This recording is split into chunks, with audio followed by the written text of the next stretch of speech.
Hello everyone. Good morning and good evening to all.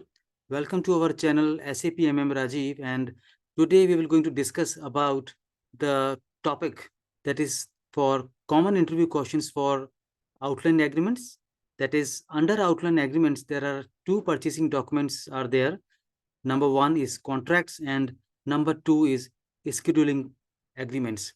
And under this particular topic for today, we will going to learn and explore about what is a contract in SAP MMS for HANA system and what does it used by different organizations and different factors, different tables. Okay, so what is a contract?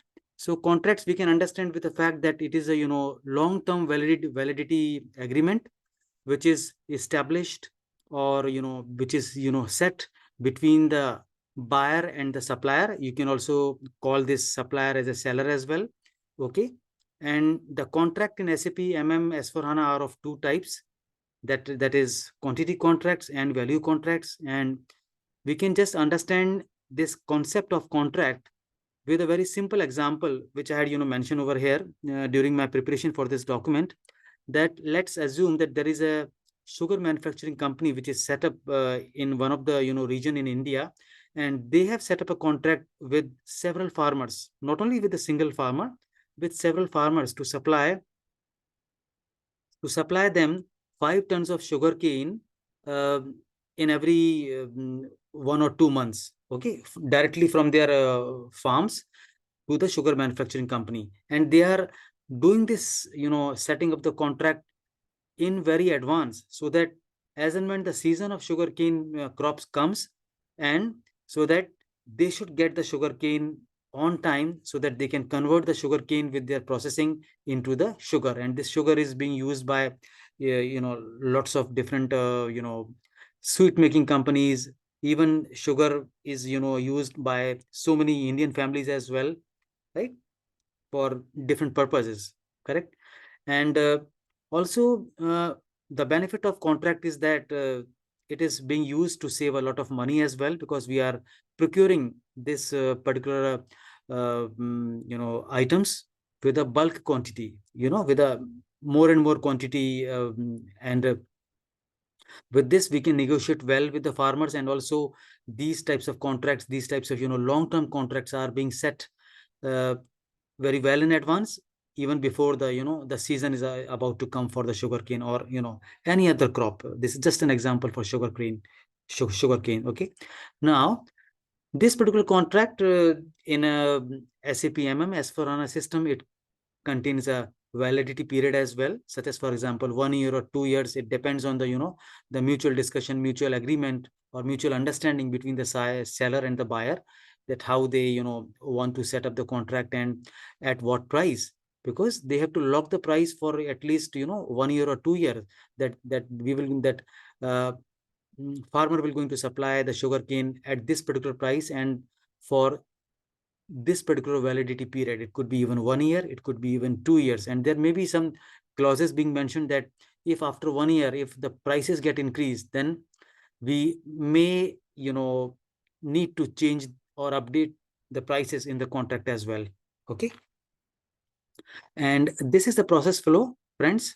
A contract is created, and after the contract, a release order is created with reference to the contract. And actually this release order is a purchase order which is created with reference to the contract. If a purchase order is created, for example, as an a standalone or without referencing any other document, then that purchase order will always and always going to be called as purchase order. But when a purchase order is created with a reference to the contract, it is always called as a release order. Let me just highlight this in a yellow color so that you can understand this well. So interviewer may ask you that what is the difference between a release order and a purchase order. So you can just clearly mention them, clearly respond them that a release order is a purchase order which is created with reference to the contract, but a purchase order is a purchase order which is not created with reference to any of the purchasing documents, whether it is a contract or whether it is a purchase requisition. So hope you understood the difference between release order and the simple purchase order. Okay, so once the release order is created, sorry, sorry, and after that, good receipt will be done with reference to the release order, and then payment will be released with reference to the release order. And as and when the good receipt is done, the system will going to update the release order with the good receipt, but the contract is updated always with the release order details. I will show you this in our SAP system. And what are the tables? So these are the tables. These are absolutely the same tables which we are using from last several years in ECC. In SAP MMS for HANA system as well, we do have the same tables. That is EKQ, it stores all the header level information. Similarly, EKPO, it stores all the item level information. The document type we are using for contracts are MK and WK. Okay, and these are the factors which are controlled by the document type, that is item interval, number ranges, interval number range, field selection, item category, and the document category for purchase order is K. So let us quickly jump on to the contract. The transaction code for creating the contract, just a moment. Right now we are in display mode. Let me just quickly mention, I had forgotten to mention, just a moment. This is question number 6. Question number 6.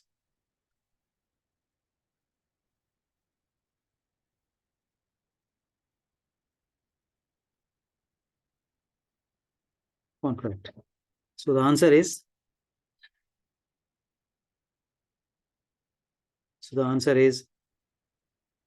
create, it is ME31K, change, it is ME32K, and display, it is ME33K, and approval, it is ME35K. Okay, so let us cover up all the questions one by one, which are mentioned over here, apart from the question number 1, for which we have already discussed about the definition of the contract. So let us go to the EKQ table, but before that, I will going to show you that how a contract look in SAP system. So this is the contract. This is created with this particular vendor. This is for sugar crystals, and this is maintained with 7,000 of kg. And let me just tell you that how many release orders are created with reference to this contract. So I'm just selecting this line and then just click on this bar graph icon, the bar graph icon. It says release documentation. So I'm just going to hit on it, and system will going to open that there are no any release orders are created. It is, it is having absolute the open quantity as 7,000. That means no any release orders are created. Okay. And let us quickly go to the header level. It contains the validity period. That is, this particular contract was created on 28th of October 2022, and it is having the validity till 28th of October 2023. This is the document type I was referring to, that is MK for quantity contract. It is created with the company code 1710. The purchase organization is 1710, and this is the purchasing group M01. Let us quickly go back again to the item overview screen, where you can see the material details, the target quantity details, the price of the sugar, 37 rupees per kg. This is the material group. And for this particular plant, we will going to purchase this item, that is sugar crystals. But with this contract, we won't going to purchase anything. No, this is just for the documentation purpose. We need to create a release order with reference to this contract. Okay, so now let us quickly go to the table EKKO, and I would going to share. This is the contract I was referring to. This is the document category K. Let me just select this document category is K, and let us check how many contracts are there in this particular system. So you can see 84 contracts are there, and I'm just going to close it and execute this report, this table, and system will going to show you different types of contracts with different types of materials. These are the user IDs with which these contracts are created, and these are the document types of these contracts, and these are the company codes, and this is the name, this is the number of the contracts. And usually the contracts numbers are always starting with this 2-digit, that is 46. Okay, so this is the header table, which contains all the details like company code, user details. And this is the item level table. And let us give our contract number. So what is our contract number, which I had shown you over here? This is the one which is ending with 18. I'm going to display this contract in this table EKPO, and it will going to show you the item details. These are the details. Material, sugar crystal is the description. This is the number of our contract. This is the number contract, and this is it is showing the item level as the sequence of the item, the company code, plant, storage location, material group. It is also pulling info record as well, the target quantity, which I had shown you the target quantity in this item overview screen. Please watch my cursor. Right now we are in item overview screen, and this is the the detail for the material. This is the detail for the short description, the target quantity, the plant details, and the material groups. These all are stored in the item level table, that is EKPO. Always remember that. Okay. So, and we are already gone through the fact of, just a moment, the document category I had already shown.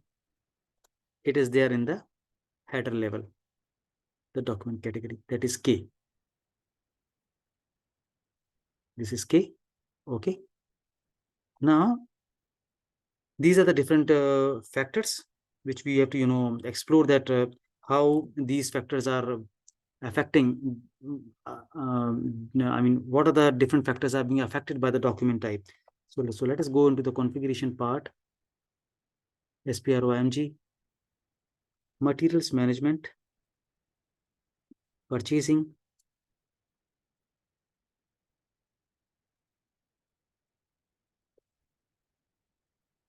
contract, and define document types.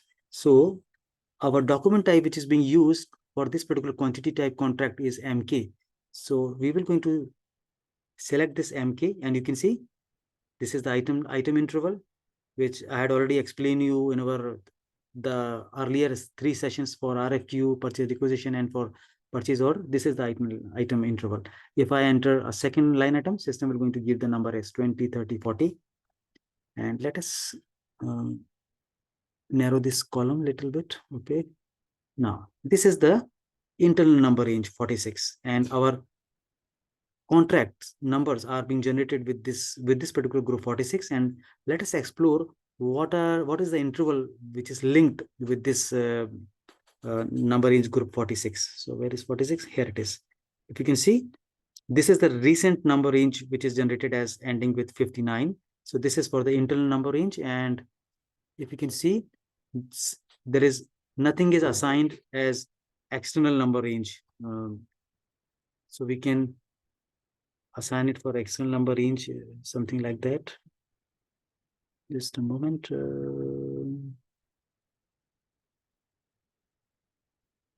Yes, we can give this number range 83 to 86. So this is oh, sorry, just a moment. This should be 46, and I have to assign numbering external over here. This is the one VM. So I had assigned one external number range group, which was missing in this configuration, and this is the field selection with which we can make our different types of fields while creating the contracts. We can make these fields as optional, display, and mandatory. Okay, and let us go to the allowed item categories. Here you can see these are the standard item categories which we can use in our contracts, such as standard, consignment, subcontracting, material unknown, services, and and even more than these which are available as per the standard functionality. So let us come back. We are going to save this change because we have just now inserted one external number range. That's why system is asking to save this change. And in this particular section, you can see the number range. The transaction is OMS6. This transaction is absolutely the same which we are using in ECC from last several years. So here you can see the same thing which I had shown you in the document type. So here you can see this 46 is the internal number range, and this is the latest number range which is which is generated by the system internally for the contract. Okay. And let me just do one thing. Let me just quickly create a release order with reference to this contract, and we'll show you that how it looks. So ME21N, and okay, now I'm going to scroll towards right hand side, and this is the outline agreement. I'm just going to input my contact number over here, and system will going to pull all the details such as vendor, purchase organization, material details, everything over here. Okay, and the quantity it will not going to pick. So this is for sugar crystals, and the price which is maintained in contract is, just a moment, price is 37. So let us maintain the same price.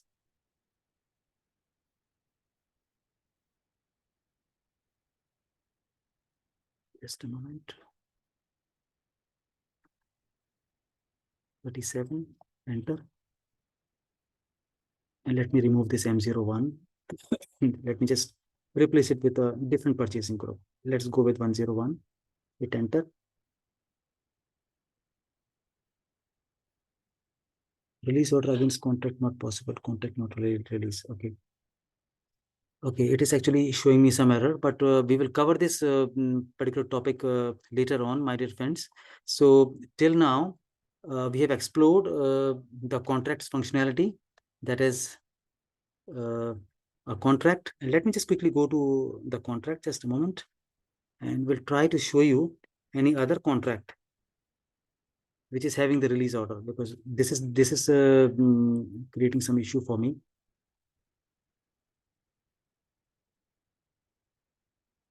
Just a moment. 2154, hit enter. 42.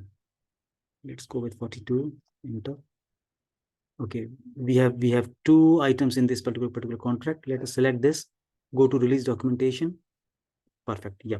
Can you see? These are there are two purchase orders are created with this particular contract 460042, and this particular contract, this particular line is having the target quantity as 80,000, and there are two release orders are created, one for 5,000, another one for 75,000. So if you can see, quantity released to date, that means we have these two purchase orders which are created for 80,000 kg, and the target quantity which was there in the contract is 80,000, and there is no any sorry, there is no any open quantity available.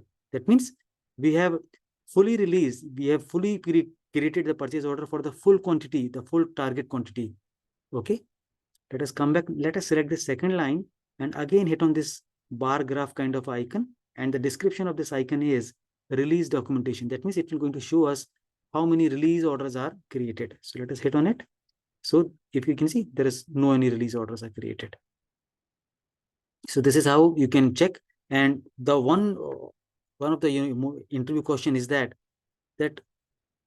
how the history of the contract is updated. So your answer will be the history of the contract will be updated only and only with the release order. Let me just show you again. This is the release documentation history. It doesn't show you that how many good receipt is done. It will not show you how many payments are done. No, the good receipt and the payment part will going to be captured in the release order, but not in the contract. Contract will only going to take care of the release order, which is the immediate follow-on document. Okay, my dear friends. So we are done with this particular topic of contract, and my next topic will be for the fifth purchasing documents, that is scheduling agreement. These types of scheduling agreements are majorly used in pharmaceutical industries or automobile industries, or those kinds of continuously processing industries which need the material on daily basis from the suppliers. Okay, so thank you very much everyone for your time. I would like to request to please subscribe my channel and please hit that black bell button so that you will going to receive all my notifications, all the information for the videos we are creating for SAP MMS for HANA. So thank you very much for your time once again, friends. And we will going to meet once again with a fifth document type, the fifth purchasing document type, that is scheduling agreements. Yeah. Thank you very much. Bye-bye.